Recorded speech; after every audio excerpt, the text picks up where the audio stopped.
direction, and success way beyond what we ever previously thought possible. Here's your host, Frankie Lee. Welcome back to the Frankie Lee podcast. Now today we have a brother and sister duo who have gone from 0 to multiple seven figures in a nutrition company, Naked Harvest, inside 2 years.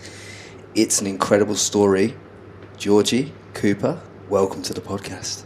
We're excited to be here. Hey, Frankie. I don't think Cooper's too excited. he's looking at me like, mate, make this quick. She's like, so this is one of Cooper's first podcasts. So where's me? I could talk underwater. We're popping. I've had one, but I was with you at your house, and very cash. And I've heard that Georgie's equipment isn't as good as mine. No, it's really not. So we're gonna up that now. So now you're in the pro game. Welcome to the ranks. So guys, let's. I think the best place for us to start is kind of to cover off Georgie's starting journey, because obviously you're obviously more of the public face of the brand and everything that's going on, but you obviously rose through the influencer scene and got all that started. So give me a bit of a background, and the audience a bit of a background on your journey in that. Yeah, sure. First of all, I just want to say... Yeah, go for it. Fixing my mic. Yeah. First of all, I just want to say Cooper would hate that you wanted to start with me, because as any sibling, there's a bit of... I'm very used to it. He's off it. We have to start with you, because we got told before we started, if we didn't start with you, that we were both in trouble. No, I think we got told that I was more important now. Yeah, so I started influencing, as we call it these days, probably like 7 or 8 years ago, and my account really kind of took off and went viral, which can't really happen these days, but it was with a before and after fitness photo.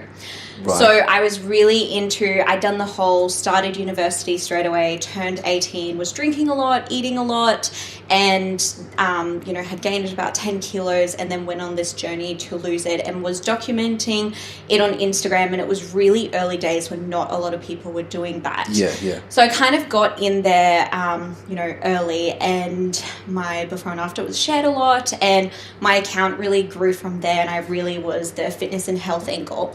So while I was doing that, I was also doing my law degree. Yeah. And so I really was like doing this whole juggling act of doing my law degree, also working, and then, having my social media, which I, did for 6 years. So how quick did it blow up then? Because are you talking it went from 0 to 300k overnight, or did it? Oh, no. Is it? Give us a yeah, I shouldn't. Yeah, so probably. And when I said it blew up, it was, I think the before and after photo took me from around 5,000 to 30k, which is a huge growth, but it's something that could happen back in the day, whereas I feel like now you can't have that sort of viral growth. I think it's a lot harder. Yeah, I think the platforms you can have it on is platforms like TikTok. Yes. They can blow up, can't they? But every other platform is it's a bit slow. Yeah, nowadays. So, and then from there, I just grew it and kept going. So I think from that initial blow up, it was very steady, and it was very me working on it as, my side hustle, and it took years and years before I could even, use it to make money or anything like that, but I was just very passionate about the health and fitness, and kind of got in at a good time. Yeah, so is a similar trajectory to what happened to Tammy Hembrow when she had that baby, and then obviously she obviously put her fitness journey on, bringing her body back. That's the kind of similar journey you had, but obviously it was weight loss for you. Yes, yeah. So whilst all this was going on, what were you doing, Cooper? I was plumbing with my dad and my 2 brothers. So we've got our two older brothers, and that's the family business. Yeah. Dad's been working he worked for 30 plus years, and it was just the easiest thing to do. Yeah. You do get. I mean, I started out life as a carpenter and joiner by trade, so I get the whole trade mentality. Get a trade, do this, do that, buy a house, settle down. Built into us. Yeah. You kind of as a lad, you don't know what to do you? When you kind of leave, so you kind of just do that. 10, so I definitely hated school. Was there ever any sibling rivalry? When you saw Georgie blowing up and stuff, did you kind of think, that's a bit of a fad, that's not going to last, or did you think that's something she's going to monetize down the track? Nah, me and my brothers would just say mean things in a nice way to her, and just say that. And also they were very cheating life. don't. But also you guys were really like, don't put any sexual content on there, and we're like really weird I about actually didn't follow you for...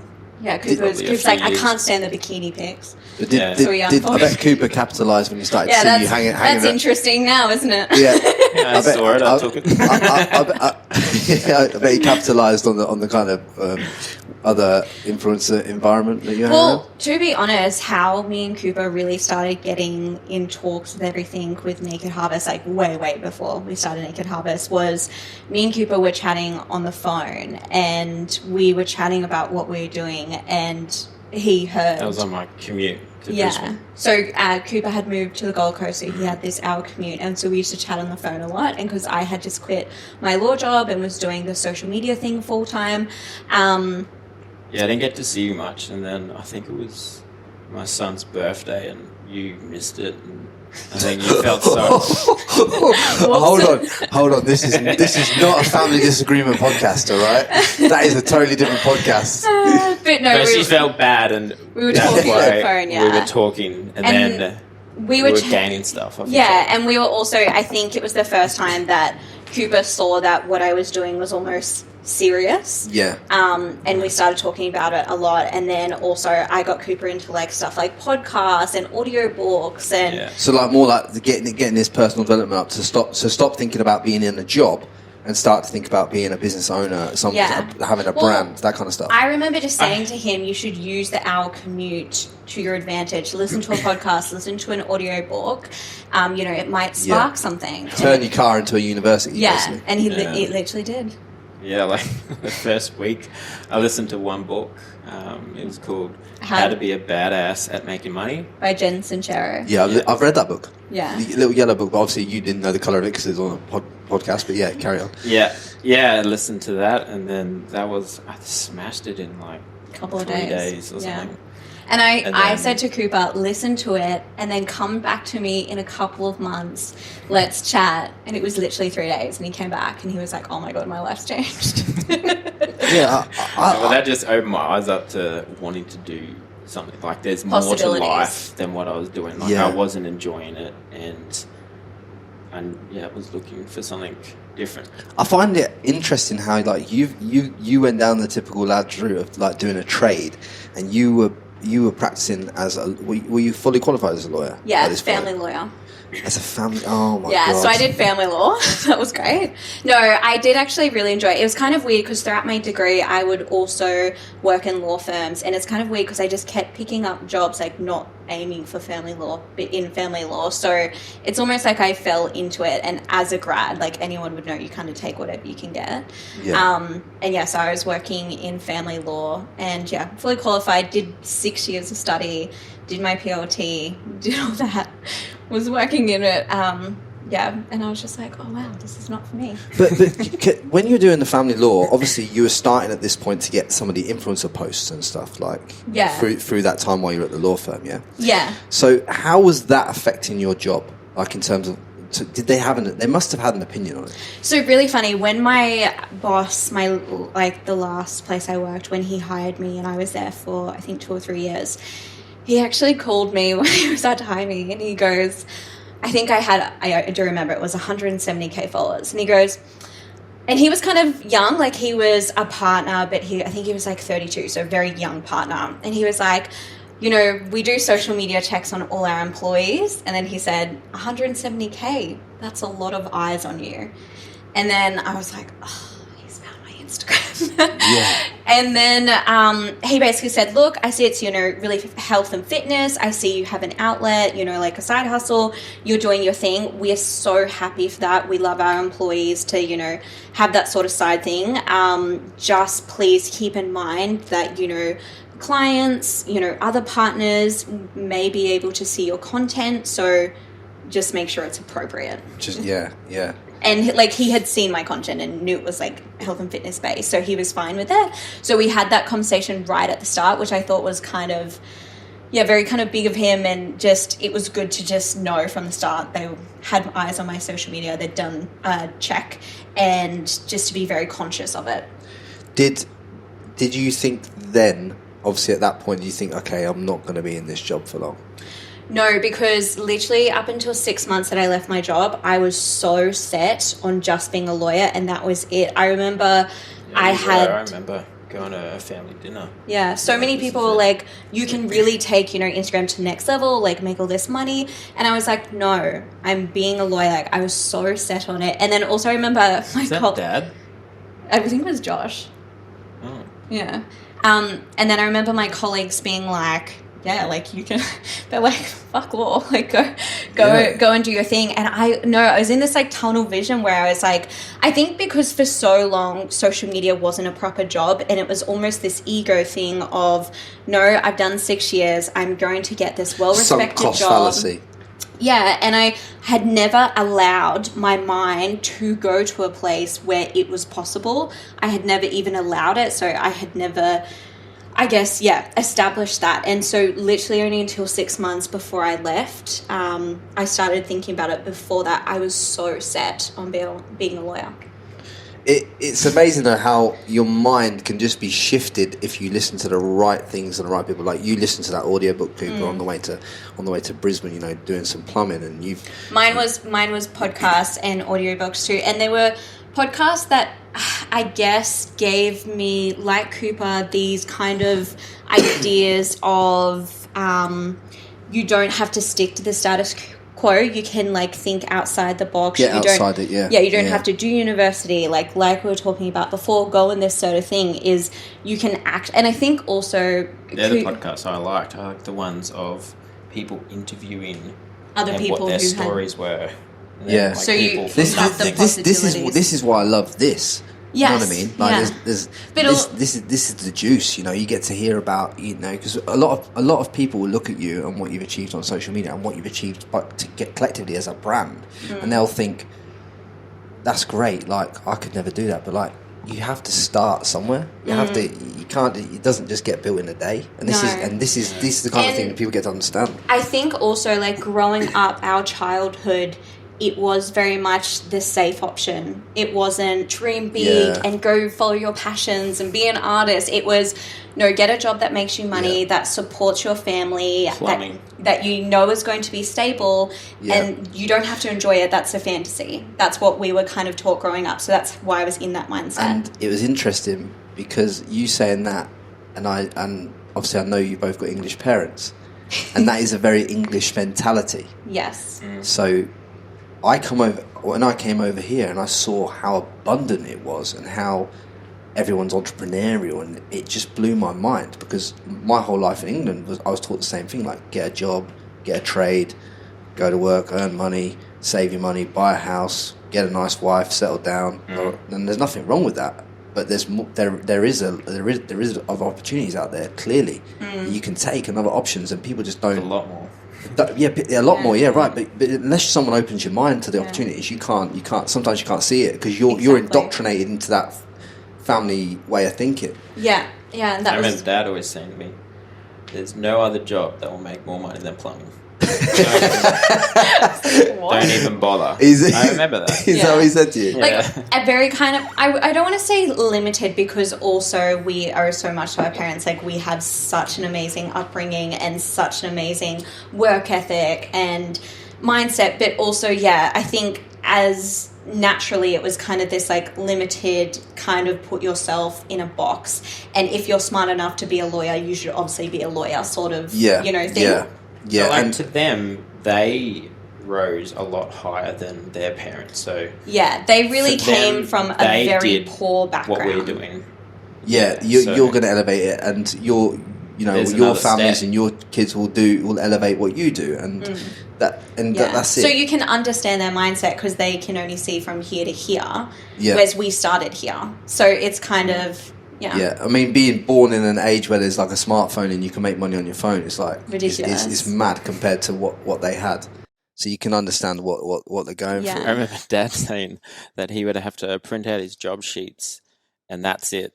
Like he would go and do those jobs, but then he'd come back and he would have the fax machine give him more jobs for the next day. Yeah. So that was it. Like it wasn't get a call. Even when I was in England, I was doing English heritage work. And I'm telling you now, I was still getting job sheets back in 2014. Like, do you know what I mean? So like that's how the world's changed. Like now I see all these tradesmen going around with iPads and they're getting like their plumbing job instant. So good. Yes, and it's like they're getting a plumbing job on the iPad, and then it tells when they press complete, and it emails the client and texts the client, and even marketing opportunities. And that sort of side of things is just huge. It's just vast. So then, obviously, you've obviously accentuated through that. Cooper, give us a bit more information. And obviously, you didn't just listen to one book and you listened to obviously a lot of content, and obviously then you reached out to her and obviously said, let's do something. It was literally one book. Was it literally? No, I'm joking. It was one book, and then it was another one, and then I went to podcasts, and I did that for probably 4 months or something. But then, like, I didn't want to piggyback off Georgia, and I didn't want to say, George, let's do this together, or like I didn't ask her. Like, I wanted her to want to be partners with me. Typical male. So like, you're stubborn. I wanted her to want me. Well, I didn't want to come off with because you were getting like a lot of people wanting to do stuff with you with all the other companies, and I didn't want to be that person. Sometimes I wanted it to be. I felt a bit like used. I don't. Yeah. And even Josh, our other brother, he come to you, wanted to do something to you. But it was funny because we had like 6 months of doing Naked Harvest. Yeah. Josh wanted to, but I wanted Georgia to want to be partners with me because I wanted to show that but I also, had that passion. At this time, me and Cooper, like, we were always close growing up because we have two older brothers who are closer in age, and then me and Cooper are closer in age, and I'm the youngest. So we always were kind of closer growing up because we'd go on the family holidays when the boys were like older and that sort of scenario. And then, you know, once you turn like kind of like 18, you go through your early 20s stage. It's almost like we didn't fall out because there's not like there was any disagreements or anything like that, but we just didn't see each other as much because I was living in the city. He was back where we used to live. And then when, he moved and he almost had that time where he was commuting, and because I wasn't working a normal job, I had time to, you know, chat on the phone too. And I also just really enjoyed it because for me, the last couple of years before I left my corporate job, I got heavily into personal development, and I found that not many other people were, and it can kind of be a bit lonely when you're like having all these ideas and these like epiphanies, and you're feeling like limitless and all these things. You've got no one to talk to. And so it was really nice to have Cooper because he started to get in that mindset and go on his own journey with personal development. Yeah. So it was really cool to kind of bounce off each other. So you could bounce off each other. The thing about personal development that a lot of people kind of get wrong with it is the fact that it's not just about listening to the books and consuming the content. It's about taking action upon what you hear, and huge. There's not enough people taking the action. Like if you really want to change your life, a lot of tradesmen will message me on Instagram and be like, Frankie, how can I get out of trading into an online business? And I'm like, it doesn't just happen like that. The first thing I did was I learned to sell. And I did sales, and then I had to learn how to market so I could get clients so I could sell stuff to. And then I set up an online business. You don't just go, in my opinion, you don't just go from being a tradesman to having a fully flown brand online. I mean, if you tried to do that on your own without your sister's help, I think that is something really hard to do, because you need the sales and marketing side of things to be able to get the thing rolling. It would have taken a lot longer. Like, because that question would come up, and it would still happen, because if you have that right mentality and that passion, it would just happen at a lot slower pace. But also, Cooper, you were very, if anything, Cooper was the driver in the way of taking action and like, let's do this. I saw the and opportunity. Naked Harvest was, you know, technically a side hustle for a good year and a half before we launched it, where he was working full time as a plumber. I was still, you know, it was, you know, a side thing for me. I was doing my own thing, and we had to create time. Like, obviously it wasn't paid. We weren't making any money, but you really had to put in the action and put in the time and energy. So who came up with the concept of Naked Harvest, and what was kind of the meaning that you put around it for YouTube? Because I know there's a personal health story with that comes with you setting up a supplement brand. You haven't just gone, okay, we need a business idea, let's pull a supplement brand out of the sky. There's something in that. So give me a bit of an insight. Well, me and Cooper have both. We're sensitive little Sallys. So me and Cooper have both experienced like health issues. In the way of me personally, it was hormone imbalances that I was, seeing a naturopath, and I had to go gluten-free and dairy-free and all these things where I had to be so conscious about what I was putting in my body. And Cooper was the same with, are you dairy? Very similar, yeah. Dairy intolerant, gluten-free. Really dairy intolerant. Sensitive stomach. I don't have anything. And so we both were kind of going also on this health journey. And this was kind of before it was like a fad thing to do, because I know it's, all the rage where you're doing those things. But we're both kind of having to learn it before it was like a trend, if that makes sense. So you mean learn the health side of things? Well, learn what things have gluten in them, what products, and even from the side of supplements, it was very hard because I feel like supplements are very tailored to bodybuilding and males, and this certain group hardcore.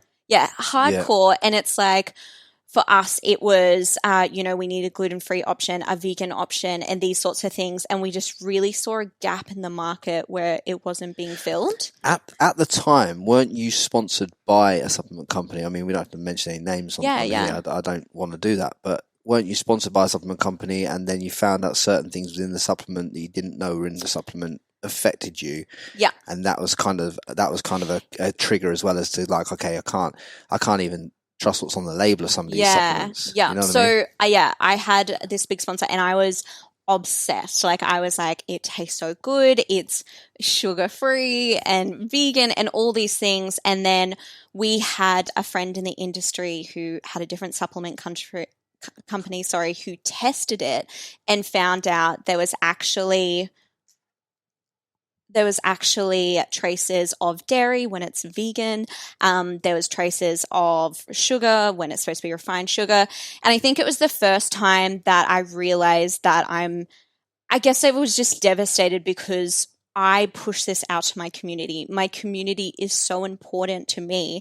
And then I felt like I can't believe this goes unchecked. I can't believe this is on the packaging, and that company is not honest enough that it, is selling this thing. And I remember talking to Cooper being like completely like, how can they do this? And then I looked into like regulations, and there's not strict it's such regulation. A grey area. Oh Very my grey. God. Such a grey area. Yeah.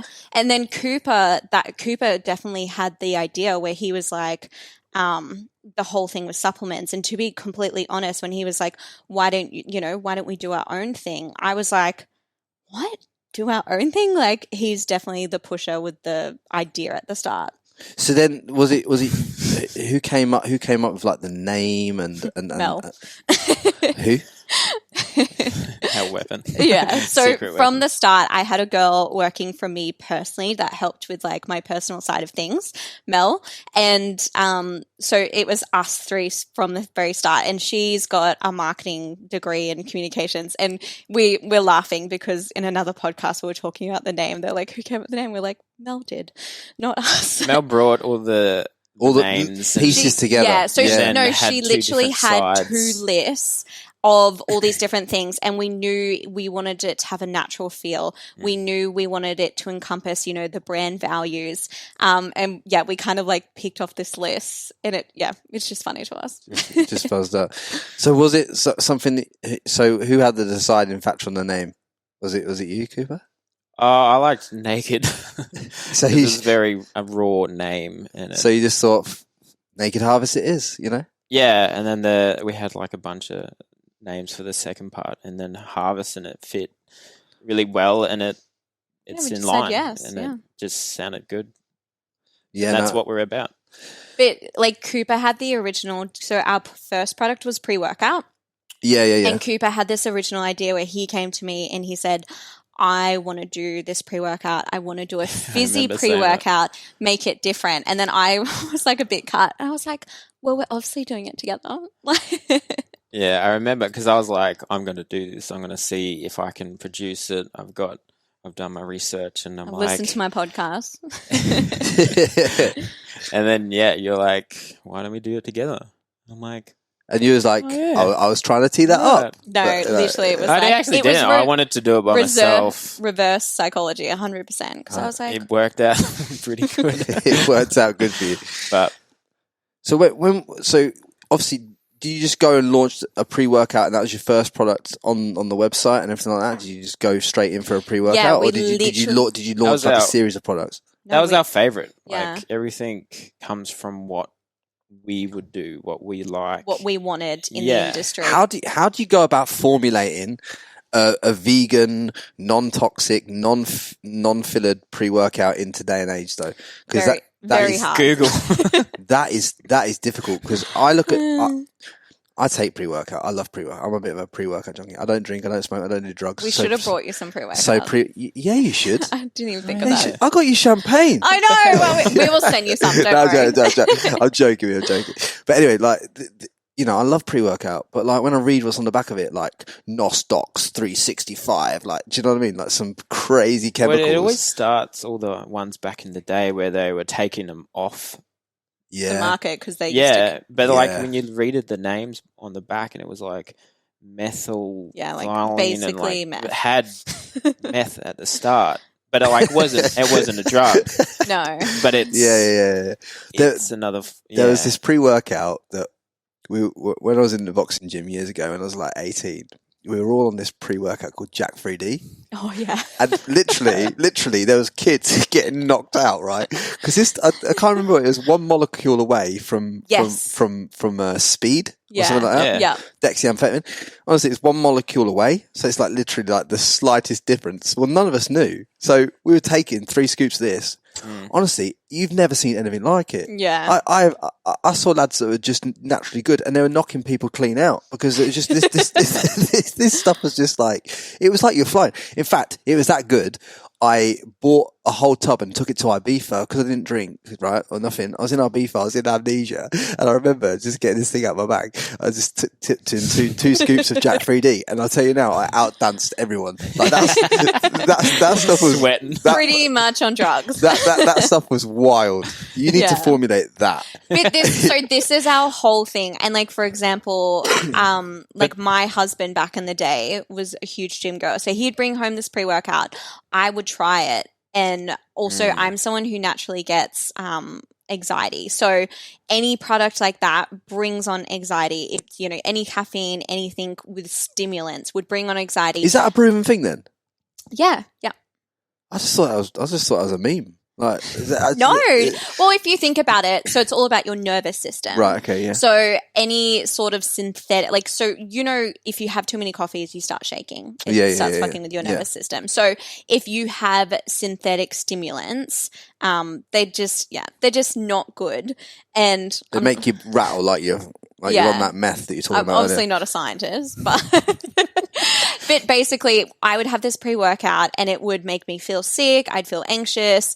It just was not good. It was not worth it for me. And that was also a huge thing as we noticed on their market. Like there was no pre-workouts that were really taking into consideration that person who didn't want to feel like that, who didn't want the synthetic stimulants, who didn't want that stress on their nervous system, who wanted like that kick to feel that energy and that buzz, but not overdo it, if that makes sense, and not have a crash. So how crash, that's the biggest thing. Yeah, the crash taken like Jack 3D back in the day. Yeah, like I liked it. Did you ever? Yeah, you did. I've been good. Yeah. Oh, don't. There was a lot of other ones, and mate, that stuff was legendary. Yeah. Honestly, it was legendary. like on the news. I would buy, honestly, even though I know what's in it now, I'd still buy it. Because it is that good. I've never had How dare you? You are not our target market. I'm not going to send you something. I've never had a high like it. You know, like when it's like I was in the Matrix. Like, do you know what I mean? It's legit. But no, but definitely don't buy Jack 3D. The crash. Like I would go home and then I would not feel good. Yeah. As well as mentally not feel good. Yeah. And that was a big thing. That was a big thing for us. So when you start formulating something like this, talk me through the process of like from start to finish, how you formulate a pre-workout or any product in the supplement company, because to do the kind of things that you're doing and try and do it all clean, you have to know every element of every process to be able to make sure it is exactly what it says on the tin at the end of it. How'd you go through that? Well, first of all, we're not scientists or we don't have any degrees, so we would have to research a lot. We would have to look at stuff that has been tested. Yeah, that was a huge thing, making sure it was within the regulations. Like, that ingredient on Total War would not be within the regulations. Oh, Total War. Yeah, I've tried that. I tried that recently. Oh, I was actually, I was meant to say the other one, but anyway. But so we, like Cooper said, we're not, professionals. We obviously know what we want. We knew what we wanted to bring to market. But you obviously outsource that to someone who formulates it. We would work with food technicians. Yeah. So and your really, food techs, you have to trust the food techs, they have to have, and we made sure we found really reputable food techs who stick by the regulations, who understand the whole concept. And a huge thing, so for example, let's explain, Cooper, like our moon milk. So our moon milk is a sleep product that tastes like hot chocolate, that helps you sleep. It's all natural, so you're not going to get groggy. It tastes delicious. It's also like gluten-free, dairy-free, vegan, all that sort of thing. So basically, we went to our food techs, and I remember saying, I want something where you can sit and watch Netflix, something that tastes sweet. And I said, every girl after dinner, we're not actually hungry, but we want something sweet. So we thought a hot chocolate. So we're like, we want to make a hot chocolate, but we want the ingredients to be all natural. We say exactly what we want from them. Yep. And then we explain the effects that we, want to garner from that. Yeah. And then they come back to us with a list of ingredients in a bit of a process. We then still go back and research and go into it. And then it's like this collaborative sort of process. We do give them the core ingredients to go off that. Yeah. So it's the stuff like we wanted to use ashwagandha, passion flower, certain stuff magnesium. That I had taken before that we knew worked. And then, we'll go back and forth. And then from there, it's taste testing and, using product. Remember when we first had moon milk and we both came together the next day and we're like, did it knock you out? Cooper's like, it fucking knocked me out. And we were really weird. Yeah, we were like shocked. You have it, and then you're like sitting on the couch and you're so relaxed. You had the last sip and you just sit there and you're like, and you start sinking in the couch and you're like, oh my God. I gotta go to bed. And you're like, I gotta get up. I don't know. Yeah. And we were like, we were almost shocked, and we kept our food tech. We're like, this is all natural, right? And so we will try the product. We will go back and forth. We'll also get our team to try it. We go through, flavors. So it's really this collaborative process. So you do have to have a great relationship with your food techs. You've got to know that, they're sourcing. You've got to know that that they're going to back you and what's going in the product. Exactly. Yeah. And you, like we said, you want them to be reputable. So, you're sticking to the regulations. You know what's in it. And well, you don't have to go to the regulations, but they're up front with what they should be. And that's what we always want to do that. They say you can put whatever you want on it. And then really? So we within reason, don't say that. Yeah. Yeah, obviously because not. You have to show everyone. Obviously, you're not doing that as a business, but other businesses could do that. 110%.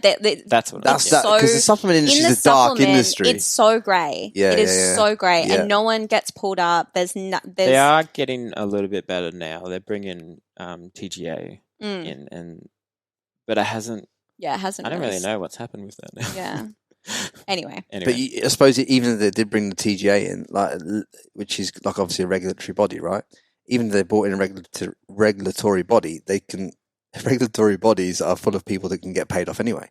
Do you know what I mean? Because it's I've seen this. No comment.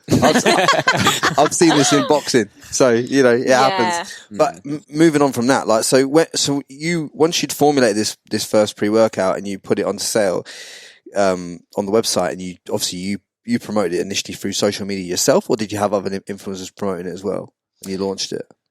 I'm trying to think. It was only 2 years ago. Was it just you? So at the start, our very first launching campaign, what we did for the campaign is we got 4 other females involved because our whole target market for Naked Harvest is lifestyle. It's the every go gym goer. It's, you know, people who just want to feel healthy and they want to feel good. So it is a male and a female type product, and it's not just associated. Yeah, it's definitely unisex. Yeah. Obviously our branding is very more towards females because that's just what we did at the start. But yeah, definitely at the start we probably just used my community, and then within saying that, I reckon within a couple of weeks, we started with influencing marketing because of my background, knowing that it works. It's obviously something I believe in.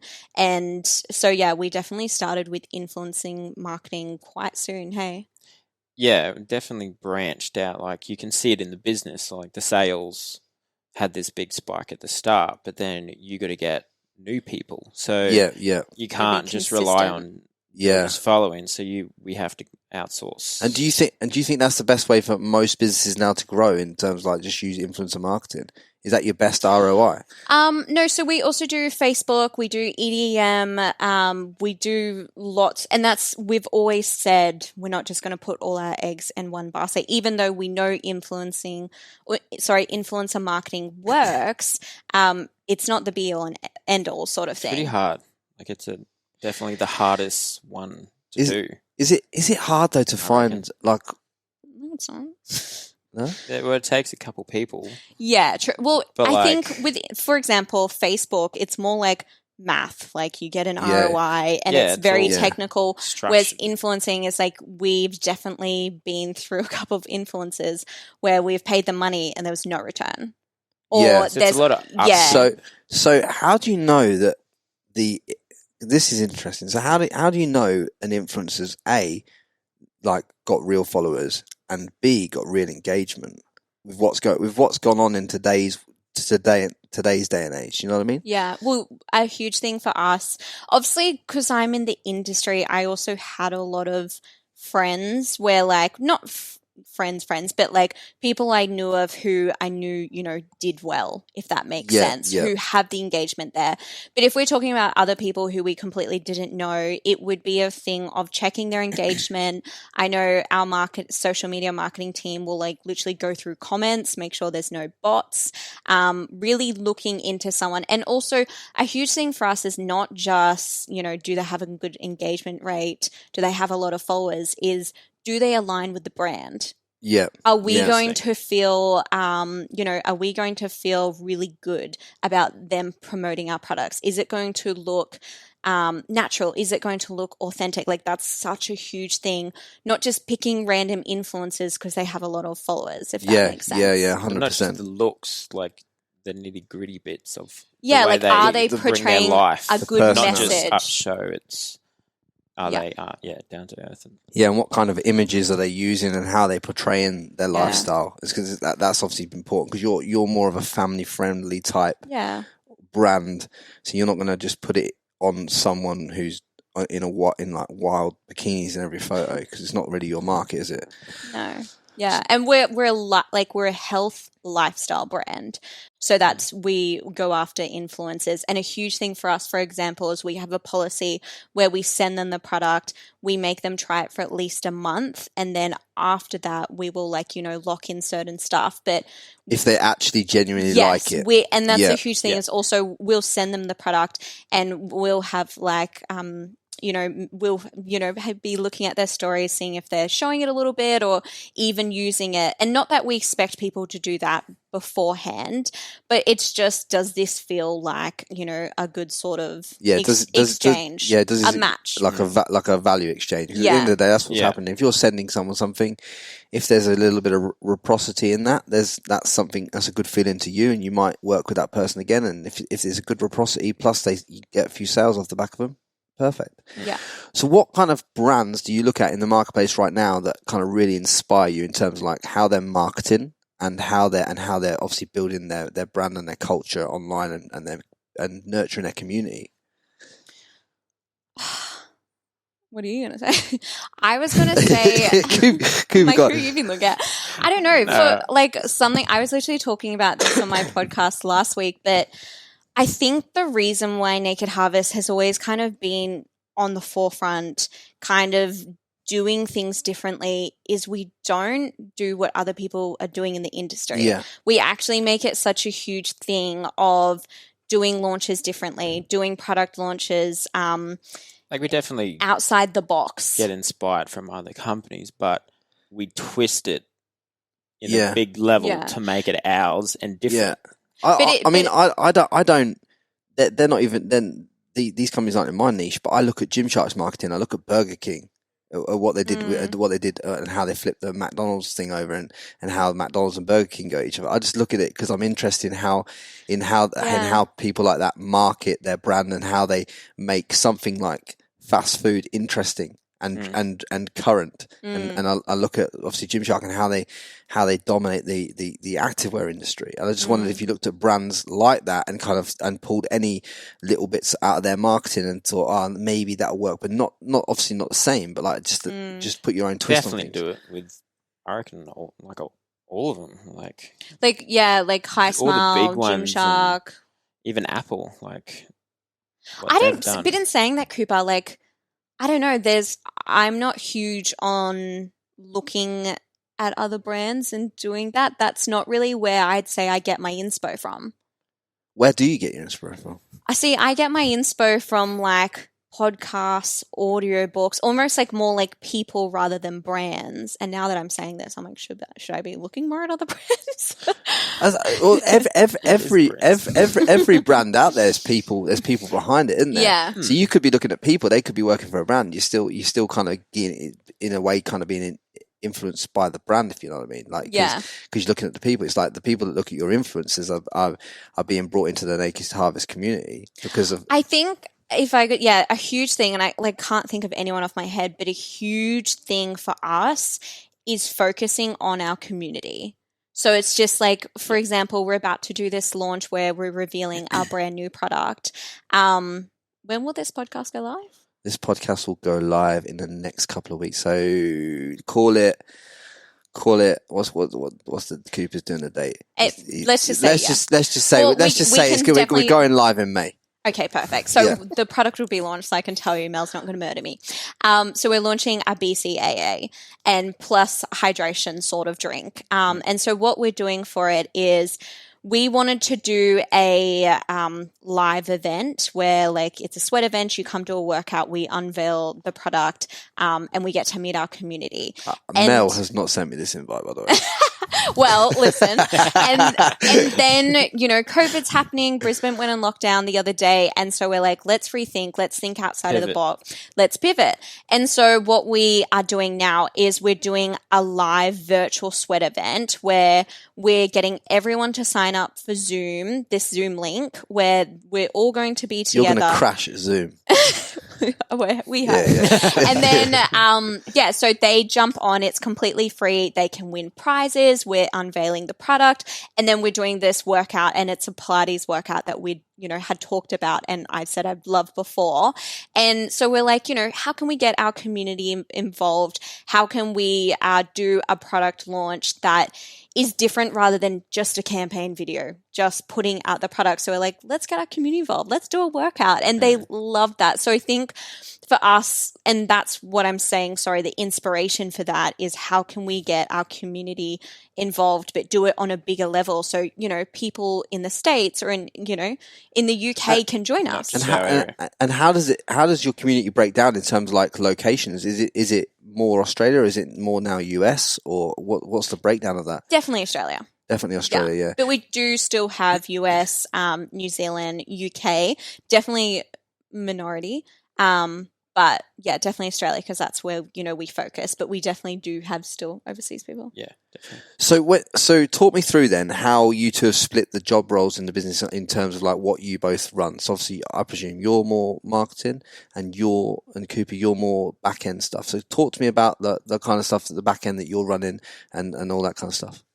So it's like all the packaging, or anything to do with the warehouse, like sourcing, packaging, talking to the food techs, that sort of thing with our manufacturer here. Logistics. Yeah.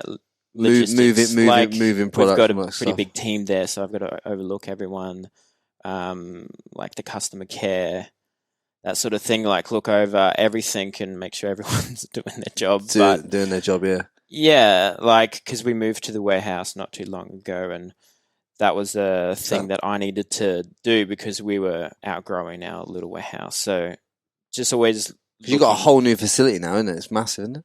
Yeah. Yeah, we moved to... How much bigger is this warehouse? It's just over 4 times as big as our first warehouse. Yeah, but which you got 18 months, 2 years. This brand, you know what I'm saying? It's some good. Well, good going. Well, I think I'm actually looking for another one. You're looking for another warehouse because you don't say that, Cooper. Honestly, you make me so. But nervous. So that sort of thing. Like I've got to be on top of having product there to sell for Georgia. Yeah, I got to be ready for it. Yeah, and so all back end, all logistics, liaising, talking to everyone. But don't you think that's exciting for you? I mean, you say he's making you nervous, but I think it's exciting if he's telling you you're going to need double the factory size. So with our relationship, Cooper is like the big ideas person. He's a dreamer. And I'm like more of like the realistic. He reins me in. And he has all these big ideas, and I freak out and go, "Let's rein it in." So we complement each other because. Yet he almost makes me expand myself more, and I put him a little bit. Not put him down, but I'm like, whoa. And it's funny because you think it would be opposite, but he's 100% like big dreamer, like huge ideas. And for me, I'm like, oh wow, that's so soon. It's so much. It is weird, like with plumbing. Because I have my own business, and I was the complete opposite. I wouldn't want to expand or getting another apprentice, or I didn't want to take that risk because I thought I was scared that it wouldn't work out. Yeah, but with Naked Harvest, it's just like all the risks. Yeah, so you just roll the dice. You're like, let's go for it. Let's go all this. It does help though, like working together and having that person to feed off. And, if you're doing something risky and scary, to know that you've got someone, side by side has your back. Like it has made such a huge difference with doing that sort of thing. That's when you're like, is it just you two in the business, or have you got other people in the business as well, like other family in the business, like family or partners in the business? So we're the directors, so it's us two, and then we have a team of like 15? 12. 12, but he's expanding. Yeah, so probably more. So you're saying don't expand, but you've already added 3 on. I think I was calculating us, and then sorry to answer your question. And then my side of things is kind of like the face of things, the marketing, the social media team, the launches, talking to influencers, and that side of things. Really driving the sales and driving the marketing side of it. So where do you guys see it really going in the next 18 months? And if you've done this in the last 2 years, where are you going to be in the next 18 months? Where do I want it to be? We might have 2 different answers. And I like that because this is what this is about. This is about getting 2 different answers. So what's you go first, Cooper? Go on. Well, I want to be worldwide. I want to have third party warehouse in the US and Europe, and who knows, somewhere 100%. Where the people in that country can buy our products without paying a foot and a leg for postage. Which is our main concern. Like it's a lot, like to get it over there. And all these brands that have started at your size and then have grown through, they've all got third party fulfillment in other countries because they have to have it. You just have to have it if you want to go there. You can't. That'd be the first step. Have you ever thought about selling on? I know some brands do this successfully and some brands don't, but like places like Amazon. Have you ever thought about using their fulfillment centers and using them to service your market? You kind of looked into that. You didn't seem too keen, but we're not ready at all. You got to be very organized and. What are you trying to say about yourself? Well, it was the first thing you needed, a barcode, and we're like, I was like, we didn't have a barcode. Well, that stops that. But there was a lot more. I love how honest he is. He's like, we don't have a barcode, so let's just stop that. We do have barcodes now, but there's other companies to go through, So if it was a roadblock, so you'd go around and do something else. Yeah.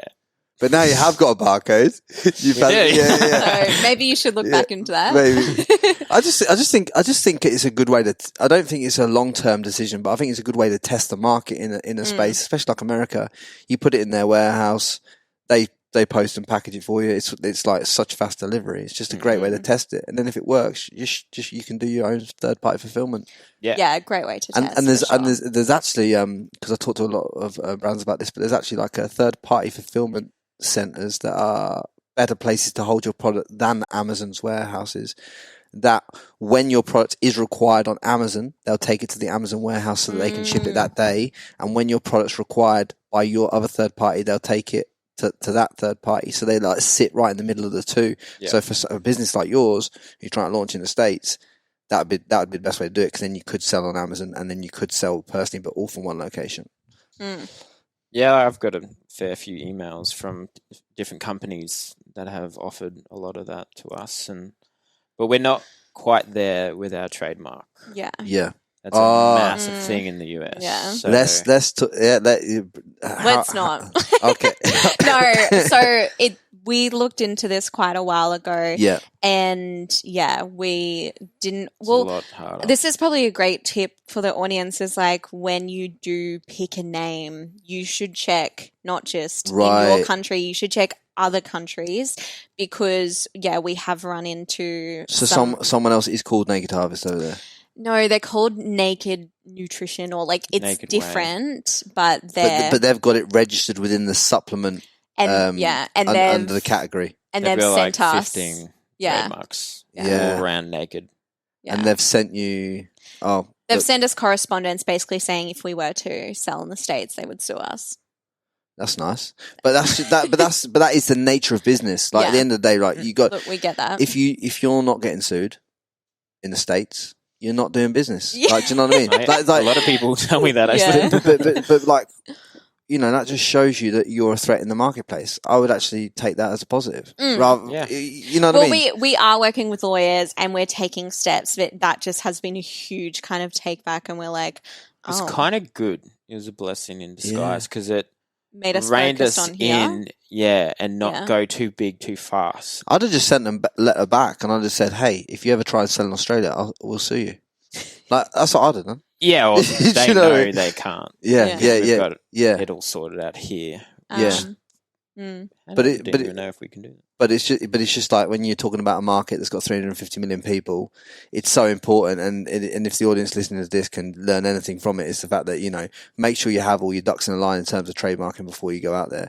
100%. It's definitely a good thing to do that, but like it costs a lot of money. So like a startup company or something, we didn't have the money. You don't money. have 10 to 20 grand. We didn't to do take that. So you don't know. You don't. And getting a local trademark to your country is the initial thing that most people do. Like that's definitely. But to try and get a worldwide mark, I mean, is such a ball ache. Especially before you know if this company is actually going to be anything. Something. And me and Cooper, we didn't get a business loan. All our investment was our own money. So it was like at the start, we were so scrappy. Like we were like, let's just. I remember calling Georgia up probably 4 times and saying, I got to sell the house. Cooper's can't do this. I got no money. Cooper's like, if this doesn't work, I'm going to have to sell my house. And I was like, no pressure, but. No, I wouldn't say that. But that was. No, but you gotta risk it and be willing to put it all on the line. Everybody who's come on this podcast so far has had to put it on the line to get where they got to, and it's like, if I want this podcast to be one of the top podcasts, I got to put it on the line too. Yeah. Hence why when we were talking previously about podcasts before the show, because obviously you've got your podcast, Georgie. Yeah, like we were saying about how there's no money in podcasts, like in terms of like people think you make a bulk amount of cash out of podcasting, but really. You're not, you know what I mean? So you have to front the investment because you believe in the long-term vision, which is what you guys have done. Yeah. So, and it's also like, that's even like, any sort of company or business, it's definitely a long-term game. Like you're not taking a salary for ages. You're not, even making money. It's from the start, it's been making money, putting it back in, doing another order, making money, putting it back in, investing it in marketing, investing it into a team. From the start. It's not like this, let's make some quick money sort of thing. So for the audience listening then, that want to start online, that want to do something, that want to do a product, what is your do's and don'ts? So let's just start with the do. What would you make sure is action day one so that they are successful and have the best opportunity for succeeding? Mine's you got to have passion towards what you want to do, and if you've that's the biggest thing, I reckon. Yeah, because of the hardships and because of the shit you will go through, and there will be times where you're like, "What am I even?" You gotta love what you're doing. You've kind of got to have that passion from the start. Like, I'm someone who I would never recommend someone to just make a business because it's the trending product to sell or something like that. Like fidget spinners or something stupid. Yeah, like teeth whitening because everybody else is doing it, back in the day. I think a huge thing for us is having such passion in it from the start of, like we said, believing there's a gap in the market, believing that this product needs to be there, believing it's for a person who is missing out. And having that passion from the start has been so huge, because during kind of the tough times and during the days where you just want to throw your hands up, that's what you kind of need to keep going. Yeah, and then you need something. You need something to kind of keep the wheels spinning, don't you? Yeah. And that's what the passion and the drive does. Yeah. Because there's plenty of times you can just turn around and go, do you know what? This is just too much like hard work. Yeah. Because you have to be willing to push shit uphill for a little bit of time. 100%. And people don't realize that. Yeah. But when that does happen, when you do have that struggle, chill out for the day and revisit it the next day. Yeah, that's my biggest thing. Like, I've had so many things. I'm just like, I need to go home. I can't do this. I'll pick it up tomorrow. Because you're just hustling so much, and the next day you have a good sleep and you're different back. mindset. You're ready. You're ready. You're back, and you're going to try and Yeah. smash that. I remember doing a lot of. That's what has been really good for both of us, because if one of us is just like, this is fucked and it's too much, we've got the other person who goes, look, it's all good. Let's just put it down. We'll relax. We'll revisit it, and we both come the next day and we're ready to show up. But when you got like 10, 12 people working for you, it's a lot of mouths to feed, to keep paying when things lots of wages. Yeah, in Australia, it's a lot of wages, because this place is like the highest wages in the world, like for people, like even in McDonald's you earn $25 an hour. Like, it's mad what people earn here. So to keep that floating whilst you're trying to push something, and then you're having a bad day and you're like, fuck this. Yeah, literally. Because that's where you need to invest in. What I need you to tell people on here, right, is how long do you go? Because we were talking about this before the podcast. Like, how long do you go without getting paid yourself? Because it's quite a while, and the first 12 months you're probably not even taking money. Yeah, off the table. You're just going down. Yeah. Your personal money is going down, whilst everyone else seems to be earning money. That's my experience of it. Well, that's what I mean. You've got to have that long-term vision. Yeah. You've got to have that sort of thing of, this is not a quick thing. You've got to believe in it. You've got to have the passion. And I think also a huge tip that we've kind of chatted about a lot is you've got to be willing to put in investments. And from the start, we were big on hiring a team, outsourcing what we couldn't do, putting money back into the business, not just taking it. Especially stuff with social media marketing, Facebook ads and all that sort of thing. From the start, we were really willing to invest a lot of money, still not knowing if it was all gonna kind of work out. You've got to roll the dice, haven't you? At what point do you say, I want to do something, I've got to roll the dice? It's you have to do it. You have to be willing to do it. And the big thing is, with a company, it's its own entity. That money in there, because I learnt this the hard way with plumbing, I thought that money was my money. And then in plumbing, I would just look at what I got in the business bank and think, oh my God, that's my money. I got some money. But then you would GST. kind of spend it. Yeah. And then with Naked Harvest, it's its own entity, and you take a wage. You both get paid a wage. You just see it as money in the business. It's not this is my money. It's what can we spend this on to improve the company, to keep going, to keep the dream alive. Yeah, I know. And you have to have a lot of money in the business to be able to keep 12 people plus cash flow, plus ordering product. And you've probably got there's probably obviously a delay in time from when you order the product to the manufacturing and delivery of the product, but yet you have to front the cost, right? Oh, huge. And this is what people don't understand when they deal with a product and selling a product online. You have to put a bulk amount of cash in to get this product filled, yeah. And then your delivery date, and then you gotta sell it, and you gotta hope. And then when you first start, hope it sells. Yeah, you gotta hope it sells. But when you first start, I bet your website used to run out of stock, right? Because you'd sell an order and you'd have to go and order. You'd have to wait for the money to be able to order the next one, right? Because that's the nature of the business. Mm. And unless your business partners with me, buy too much. Oh yeah, so Cooper has this thing where there's a story about this. Oh my god, no, well that's like I got way too much packaging at the moment. Yeah, Cooper likes to because I think we have we have PSTD from issue. So Moon Milk, our sleep aid product, all natural sleep aid product, was our bestseller, and it was kind of our first product that sold out, and it's almost like we couldn't restock it fast enough. Yeah. And then because of COVID, we had heaps of delays with packaging and getting it filled, and we almost had this like 2-month period where we could have been selling so much Moon Milk and everyone wanted it, and we didn't have, the resources. And then but it did work really good on the hand of selling out because it had so much hype then because it wasn't available for so long.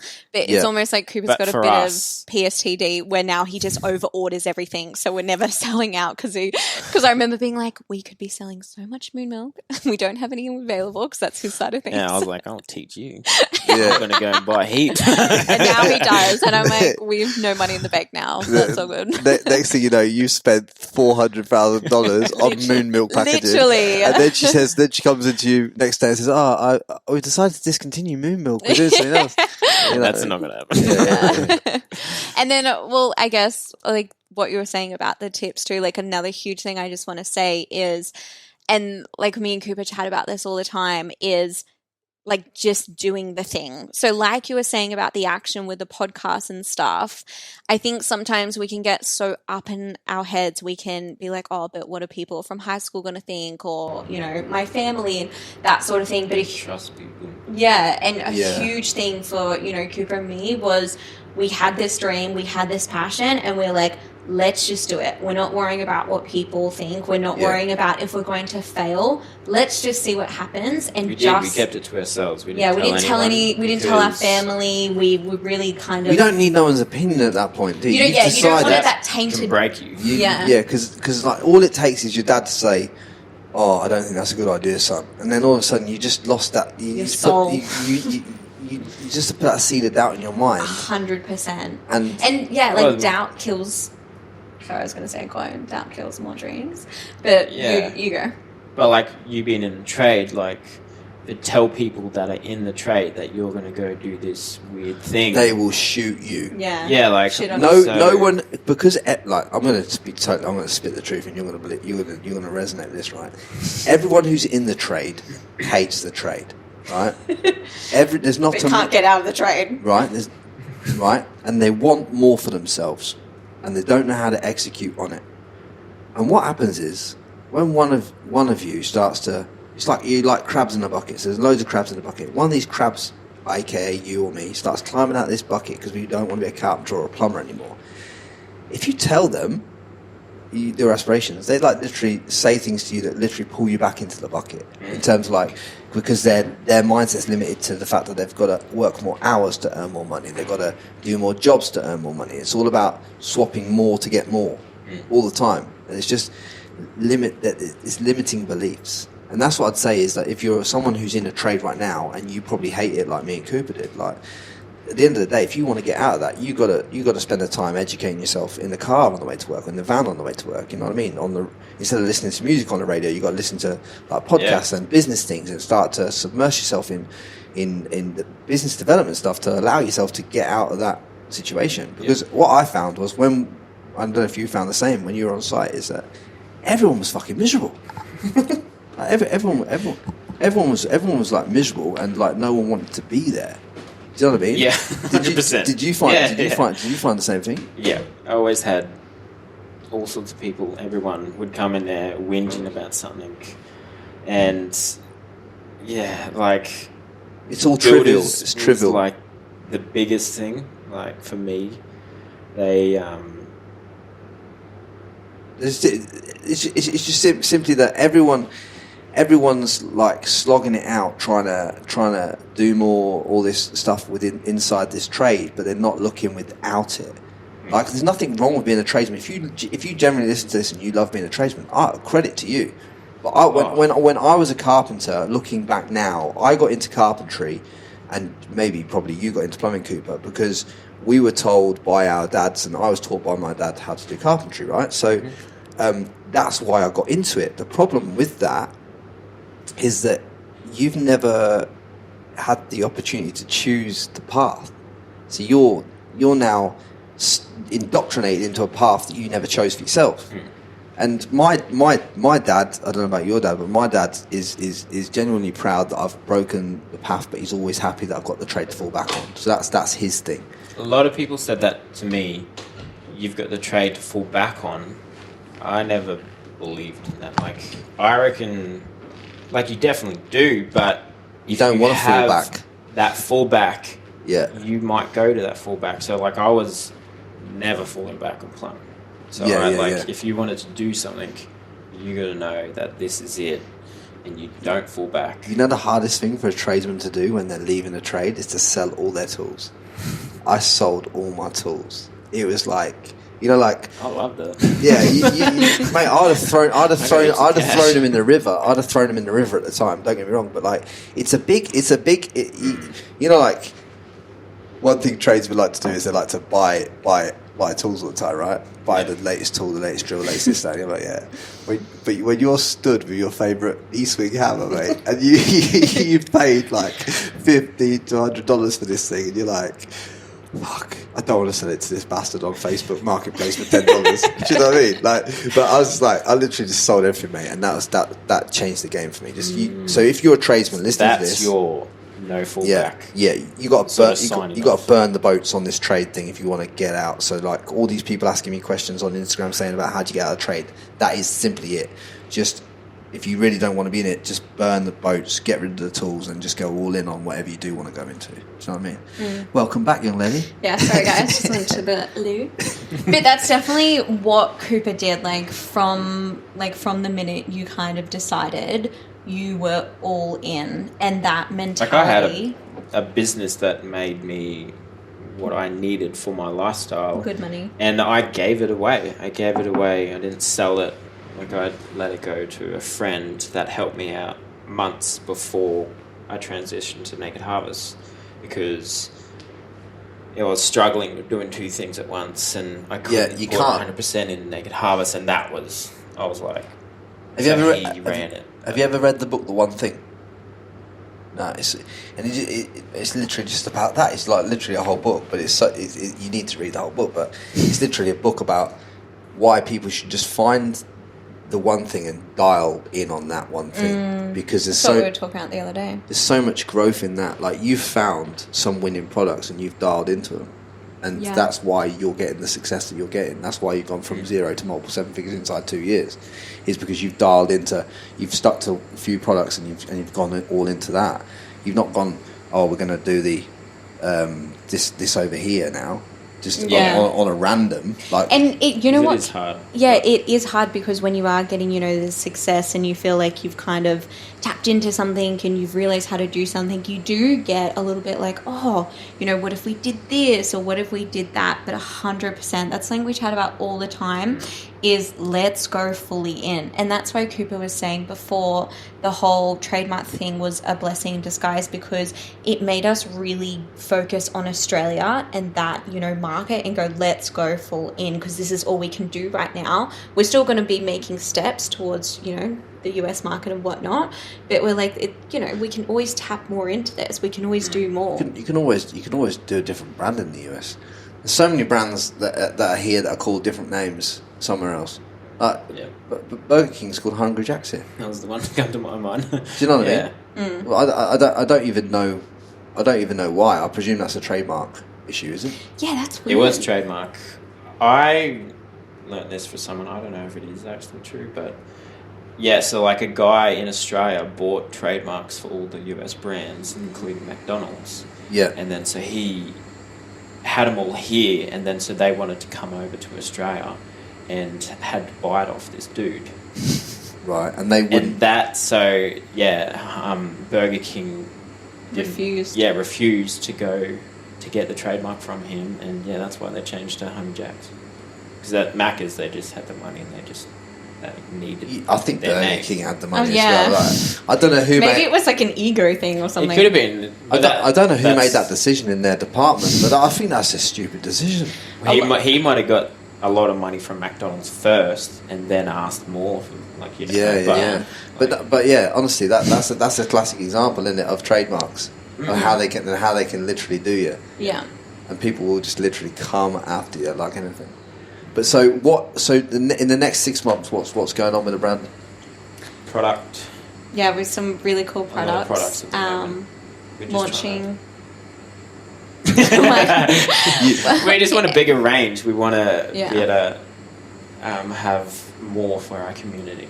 Yeah, but we kind of do this whole thing where everything's kind of under wraps until it's not, and we're under strict instructions from marketing team. Bad. I know, I like to tell everyone. But yeah, so building out our range, focusing on our community, and I don't know, there's not any of these like... Can you give any advice then for people looking to... Look, because a lot of people, if you can grow a community that and people that you serve, you can obviously sell to them on the back end and obviously service them with products and services that you do. Can you give anyone a bit of an insight into how you've grown your community so fast and obviously kept a lot of people involved in what you do? Yeah. Can you give any insight into that? Well, this is a huge thing because I know, we were kind of talking about this off air about my brand, and I obviously come with, a community. But what is different with Naked Harvest is it's not like we've just piggybacked off my brand and that's community and we don't do, anything to feed it or grow it. Is the whole time we've really tried to make sure the brands are different, and Naked Harvest has all its own identity and also such a community focus. So for example, during COVID, the first thing we kind of did was like, what can we do to serve our community who's going through a hard thing right now? So we put on 3 live workouts per week where we're like, let's at least work out together, let's get our sweat on. We did stuff like Mindful Thursdays where we would help with mental health and really kind of just think, what do people need right now, to make their day a little bit better or to make them feel, included. And so it's just like, it's small things, but it's also very consistent. So we consistently doing things where we're like this launch where I'm like, how can we get our community involved? And it's one small thing, but when you're continuously doing things like this and your community can kind of, rely on you, and it's not just one sweat event for a launch or something like that. Yeah. And it's consistent, but it's just small things where they know you're thinking of them. They know that you care, and, it's aligned. We've just found like that has just been such a huge thing. It's not even like it's been... a massive effort. It's just we continue. It's just congruent with what you want to do. You're both passionate about it. You're both doing what you want to be doing. Yeah, and that's why it's congruent. You got to go above and beyond, and it's all about value. Like the biggest adding value. Word. Yeah, like free value too. Yeah, so we want them to be encouraged to come to us for certain things, and while getting. Sorry, I was just going to say, Cooper, a huge thing also is we're constantly asking them feedback. So we're constantly asking, what do you want to see? What do you like being involved in? What do you like seeing on our socials? Like recently, a huge feedback we got is they love seeing our team and they wanted to, see more of our team. So, behind the scenes, yeah. Yeah, behind the scenes, which I totally get. That's what I want to see on brands. And so for now, now we do this thing on stories every Tuesday where it's called Team Tuesday, where it might be following along a team member for the day or, showing people who works in the warehouse. And back in boxes. Yeah, just like little things like that where it's just, you're not just constantly trying to sell them a product and force a product down their throat. It's like, how can we add to their lives? And also, we're very transparent. So me and Cooper will do a lot of things where they get to see inside of, you know, our lives and behind the scenes, and just giving that bit of extra value to them so they're invested in the brand. So, you know, when a product does launch, it is atop of their mind that, you know, they might want to buy it. But it's like, not just doing it, I'm going to do this community thing so they buy for me. It's doing that first, always being consistent, always being there for them, always showing up. Has been really huge for us. Anything to add? Sorry. This is just me talking the whole... Says it all every time. Yeah. Rambles. Me and Cooper just sat here like, do you know what? Say nothing. I know, I'm sorry, guys. I'm just They're George's questions, definitely. Mate. But like on another topic that I just want to touch upon, when I was speaking to Sam Mangan about James Cosmetics and everything that they do, I did realise, but I kind of didn't realise how in depth it went. But like the quality of the packaging and how important the unboxing is, and how the customer feels when they get the product and when they open it, and the experience that they have when they open it. Can you give me some insights into how you've done that and how you've created that within what you do? Like we wanted, at the very start, we wanted to be, so when they get their parcel, they are opening up a present and get those same sort of feelings as what you just said. But it's also, you've got to be mindful of like the price as well. Like you have to not just be that sort of thing, but there's almost this have to have this happy medium on the first, but more. But also, Cooper, from the start, a huge thing what we've been about is sustainability. So our packaging from the start has been sustainable. We've always found that, like, even down to the duct tape is recyclable for us, and that's because we're not 100%, but we're always looking to go to 100%. Yeah, like that's the goal, but it's so hard to do that. But we're always looking at everything. Whenever we buy something, I always ask, is it eco-friendly? Is it compostable? But what I guess what I was trying to say is that's a part of the experience. So, like, you know, it might be different for different companies. I think it's important asking what's important to your consumer, to your customer. And that's kind of what we've always done from the start of what do they care about? What, you know, still, having that feel. And also a huge thing for us is customer care. Like, we have the most amazing customer care team. Like, I get DMs all day, every day saying, oh, you know, I got the wrong product or something like that. Spoke to Courtney. She was literally the best. I got a product shipped out the next day. And so it's even creating the experience, not just like from the product and the packaging, but from, the customer care. And I like to put my shoes in their shoes. Like, if I didn't get something like... Your feet. Whatever. Small error. Cut that out. Sibling. But like, if you got a product and something... But everyone's so different, so some people don't mind, but then some people are very particular, but you want to make sure you meet their needs as well and go above and beyond. Even our facts, like, we do have to say certain things that you won't get a refund or something like that, but we like to say, Naked Harvest like to say. I'm like, where are you going with this? Like, we want to go above and beyond. Like, we want to make them be able to trust us and... Yeah, so for example, if we have even our policy is something and they come to us, we will try and sort it out so they're happy. And also it being a personal thing where it's not just, our customers are not just another number, it's actually, you know, taking it, like onto a personal level where you care about them and you're like, oh, yeah, that's shitty, let's, you know, make things right. Let's take the bullet and... let's just make sure they have a good experience. And also because what you've got to think about is, you know, that one person, if they have a good experience, maybe we did make a mistake. Maybe we did send the wrong product, which is on us. But if you can correct it, if you can give them a really nice experience, then that's what they're going to remember. Yeah, and also, like, your products are like repeat orders as well. Yes. Do you know what I mean? So like you need to give that. There's no point taking $80 off someone for a BCAA powder, and then all of a sudden, you know, they want to change the flavour, and if you made that really difficult, they're not going to buy from you again. They're not going to buy from you again because that was really difficult. But if you just change it this one time, and then they know what flavour they like, and then they order it another 27 times, then you've done right by the customer, and the customer's done right by you. Yeah. So like it all works. Yeah, I forgot the name, but like when people do that, they will recommend it to their friends. Yeah. And refer it to everyone. Yeah. I lost my word. So like that is the biggest thing for us. I love how supportive she is, as a sister. I was like, you should get it. Yeah. I know. I was like, what? I didn't even know what we're talking about. Yeah. But like so word of mouth.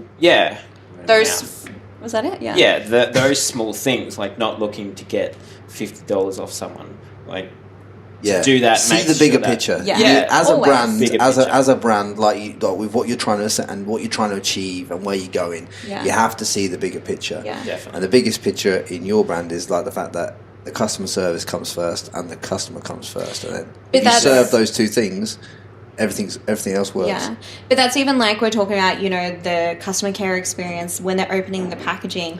We also go that step further of their experience on social media. Like we, you know, do the live workouts, like we're doing these other things, is we're always thinking, how can we add more? How can we do more? Yeah, 100%. Because if you the day you stop thinking that is like the day it's over, isn't it? Like because you kind of stop growing. You go off the map, don't you? Exactly right. So, if there is one, like I asked this question to a lot of people before we finish the podcast because I like to get, and you two are going to have such difference of opinions, and you can't encourage each other or fill in each other's words on this one, right? That's the rules to this game. Yeah. Don't even look at me. Right. So you're checking out off the planet. Yeah, you can't leave anything physical behind you, yeah. But you just got to leave the best words of advice and encouragement for the next generation of people that follow on behind. What would you do? What would you say? I've got mine. Yeah. Have you got yours? Just words or a sentence? A sentence. Yeah. Do you want me to go first? Yeah, no, like a sentence. You can even formulate a paragraph if you want. So I guess this is more me as a person and also coming off my personal brand, but like a quote I kind of live by and something like I always say is, I'm going to butcher this now. It's my own quote. Don't butcher it. So a big thing I live by, it's in my bio, it's my thing, is no one is you and that is your power. So a huge thing, and like we were saying before about, you know, doing things in our own way, doing things because we want to do it, having that passion and drive is... And this is especially if you want to start a business, is you're never going to reinvent the wheel, but you can, you know, be successful and you can do your thing because it's from you. So if you're always being authentic, if it's always coming from a heart place and it's because it's what you're passionate about, it's going to work. It's going to be amazing. So I always try and, you know, I guess go off that. It's like no one is you, that is your power. Get people to come from their authentic self and everything works out from there. Yeah. I love that. What, you're going to say that? Yeah. That was weird. It's my quote. No. Go on, Cooper, go on, drop some bombs. Well, my biggest thing is be passionate in what you do and look for what you love. Like, you only got one life, like live it and enjoy it. Like, yeah, and really like embrace the fact that, you know, we aren't on this planet very long. You know, I know it sounds weird, right? But this is I watched a YouTube video on this, and it's like all about embracing death and how once you embrace the fact that you are going to die, right? You free yourself because now you're like, okay, cool, maybe I won't miss that thing with my friends because, you know, I might not be here tomorrow. Do you know what I mean? Like, I know it sounds a bit stupid, but like you need to have that constant thing. That's like when we started Naked Harvest, a huge thing for us because Cooper, you know, he had been a plumber. He'd work in a business where he did not enjoy it, which he did not like every day. And I was in a similar thing where I worked corporate. It did not feel like me. And from the start, we're like, if we're doing this, we're enjoying it. we're, you know, a huge thing for us. Always is fun. Yeah, doing stuff with our team, making it fun, like getting the work done. But it's like, how can we enjoy things? How can we make things fun? And how can we still keep it a lifestyle? Because you got to like hustle and really go for it, but you got to take the wins. You got to celebrate the wins whenever they come. 100%. Yeah. Like at the end of the day, you can't go. This is what I did. I never used to celebrate the little small wins I had, but that never ends. Do you know what I mean? You always concentrate. There's always the next thing. There's always the next thing. You get so stuck. Yeah. In this tunnel. You chase temporary dopamine hits along the way, but you're not really celebrating embracing them. It. Yeah. It's like when I got citizenship in Australia, like I sat down and celebrated it because I thought if I don't, it's kind of like that's a big deal that I've just pushed. What was a big deal 5 years ago to me isn't a big deal now. Exactly. And people need to realise that and lean into that. Yeah. That's like the other day we were having a bit of an issue with something and it was a bit of a shit show. And me and Cooper were talking about like the fact that just, 2 years ago we were both in jobs we didn't like, dreaming about where we currently are and how amazing it would be. And then we're here now. It's like, created it. Embrace it. It's huge. You do. You take it for granted sometimes. Surreal, yeah. Think about this, right? When you're a plumber and you're a lawyer, you're working in an office. If you leave work, there's no one else to plumb that toilet in or do the sink, right? So you're not getting paid.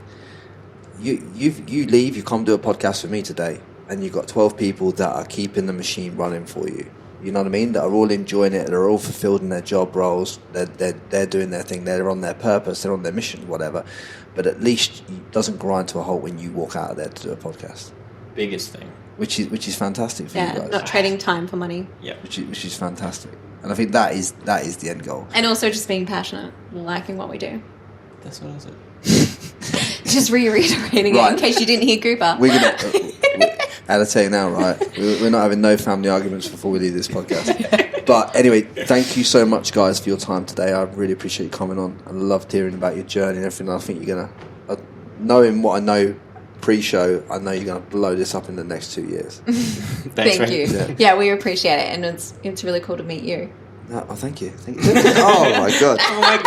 Oh my god. Face for radio. No, but I love when you can have a chat and you can get into things, and it was very easy to do. No, I appreciate it. It was very easy. Appreciate it. They'll both say I'm shit after the show, but after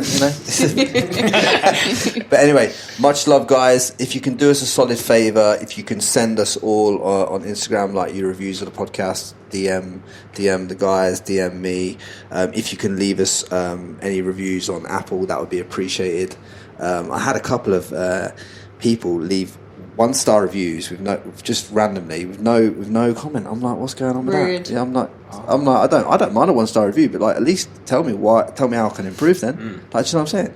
You took my rating from like 5 stars to 4.8. Ridiculous. I'm like, that's ridiculous. I'm not a 4.8 kind of guy. I'm a 5-star sort of guy. So if you guys can do me a solid favour and just help me out here, I'm telling you now, I'm not a 4.5, 4.8 kind of guy. So sort it out. Anyway, much love. Thank you very much. Don't forget to subscribe to the Frankie Lee Podcast.